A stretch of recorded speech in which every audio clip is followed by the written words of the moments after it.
दातारं सर्वसंपदां लोकाभिरामं श्रीरामं भूयो भूयो नमाम्यहम्।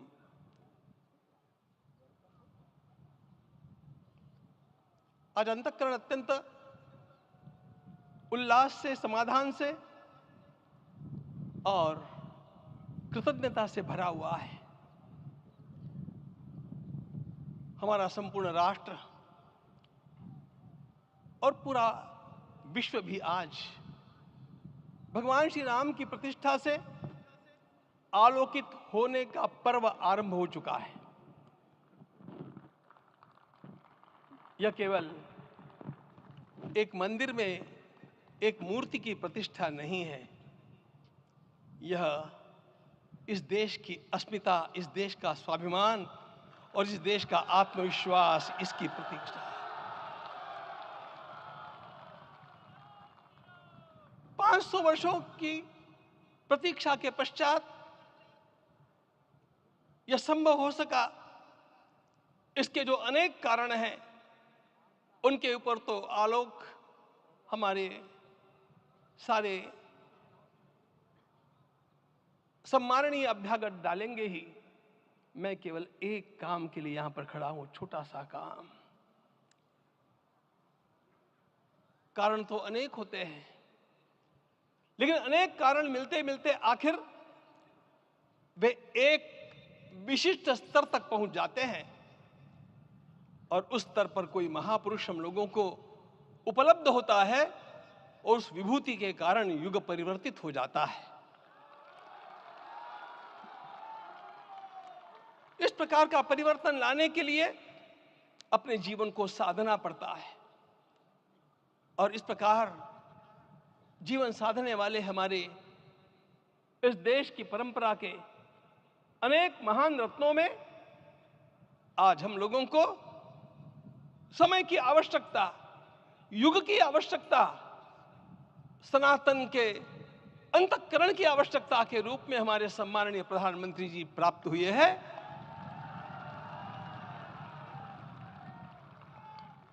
यह केवल इस देश का नहीं, यह संपूर्ण विश्व का सौभाग्य है कि आज एक ऐसा राजदर्शी हम लोगों को प्राप्त हुआ।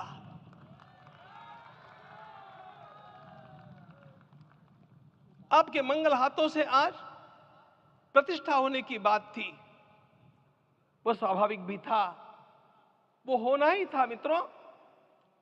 लेकिन मुझे इस बात का आश्चर्य हुआ जब मुझे लगभग 20 दिन पूर्व समाचार मिले कि माननीय प्रधानमंत्री जी को इस प्रतिष्ठा के लिए स्वयं अपने लिए क्या क्या अनुष्ठान करके सिद्ध करना चाहिए, स्वयं को उसकी नियमावली आप लिख करके भेजें।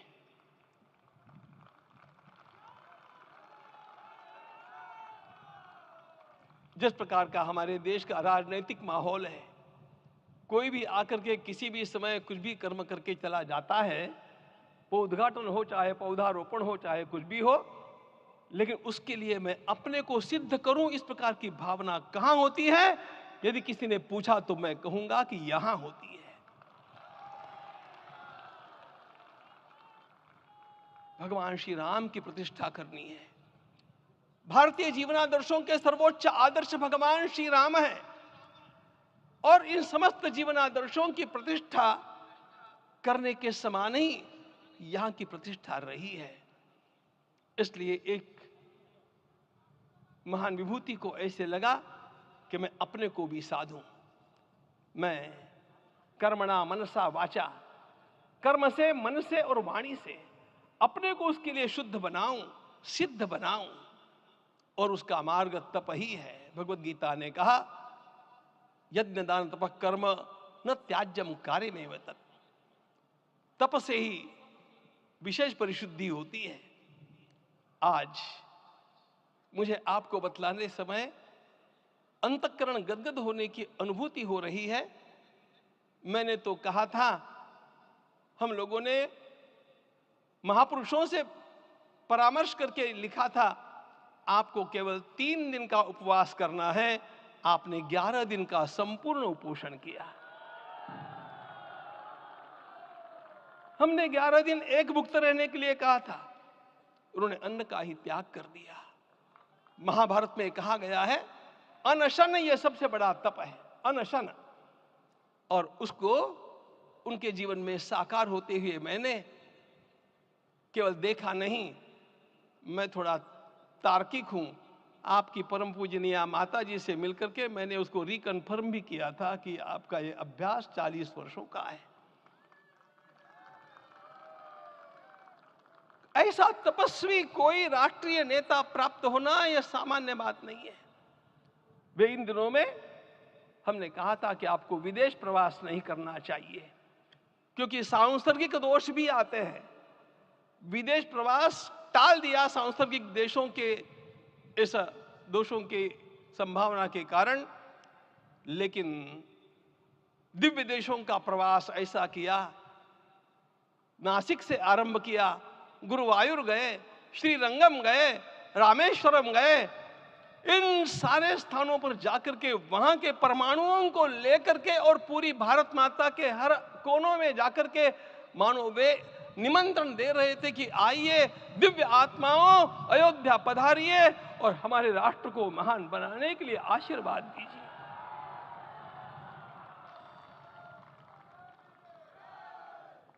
हमने केवल कहा था 3 दिनों तक आपको भूमि शयन करना चाहिए। 11 दिनों से आप भूमि शयन कर रहे हैं। इस कड़कड़ाती ठंड में इस प्रकार का शयन करना, मित्रों, ब्रह्मा जी ने सृष्टि को निर्माण किया। उस समय उन्होंने एक शब्द को सुना था।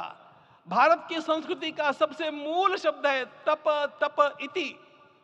हमारे पूज्य गुरुदेव के गुरुदेव परम गुरु कहा करते थे, कांची के परमाचार्य जी महाराज, तपश्चर। मैं जब भी उनसे मिलता था वे कहते थे तपश्चर। आज तप की कमी हो गई है और उस तप को हमने साकार आप में देखा। मुझे इस परंपरा को देखते हुए केवल एक राजा याद आता है जिसमें यह सब कुछ था, और उस राजा का नाम छत्रपति शिवाजी महाराज। छत्रपति शिवाजी महाराज। मित्रों, लोगों को पता नहीं है शायद, वे स्वयं जब मल्लिकार्जुन के दर्शन के लिए श्रीशैलम के ऊपर गए, 3 दिन का उपवास किया, 3 दिन शिव मंदिर में रहे, और महाराज ने कहा कि मुझे राज्य नहीं करना है, मुझे संन्यास लेना है, मैं शिव जी की आराधना के लिए जन्मा हूं, मुझे संन्यास लेना है, मुझे वापस मत ले जाइए।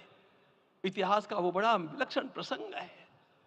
उस प्रसंग में उनके सारे ज्येष्ठ मंत्रियों ने उनको समझाया और लौटा करके लाया कि यह भी आपका कार्य भगवत सेवा ही है।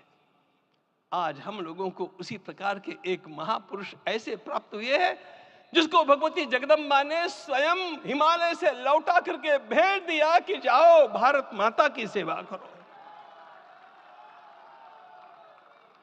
तुम्हें भारत माता की सेवा करनी है। मैं अपने को कभी श्रद्धा रखने के बारे में भावुक नहीं पाता हूं, लेकिन कुछ स्थान ऐसे होते हैं जहां पर आदर के साथ अपना मस्तक अपने आप झुक जाता है। ऐसा एक स्थान हम लोगों को उच्च पदस्थ इस राजर्षि ने जब दिखाया तो मुझे छत्रपति शिवाजी महाराज के गुरु समर्थ रामदास स्वामी महाराज की याद आ गई। उन्होंने शिवाजी का वर्णन किया, निश्चयाचा महामेरु, निश्चयाचा महामेरु, बहुत जनासी आधारू, अखंड स्थितिता निर्धारू, श्रीमंत योगी, श्रीमंत योगी, श्रीमंत योगी। हम लोगों को आज एक श्रीमंत योगी प्राप्त हुआ। आज मैं यहां पर केवल इसलिए खड़ा हूं कि इतने तपस्या के पश्चात इन सारे महात्माओं की अनुमति लेकर के और उनके आशीर्वाद लेकर के उनका यह तप पूर्ण करने के लिए, उसकी सांगता के लिए उनको चरणामृत दिया जा रहा है। आप सबकी सहमति हो तो आप सब लोग ओंकार का घोष करके मुझे सहमति दें।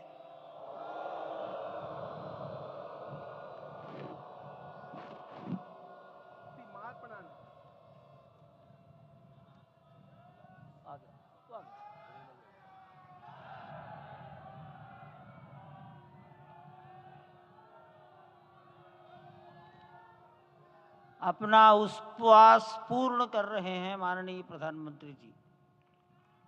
11 दिवसीय उपवास को वो पूर्ण कर रहे हैं।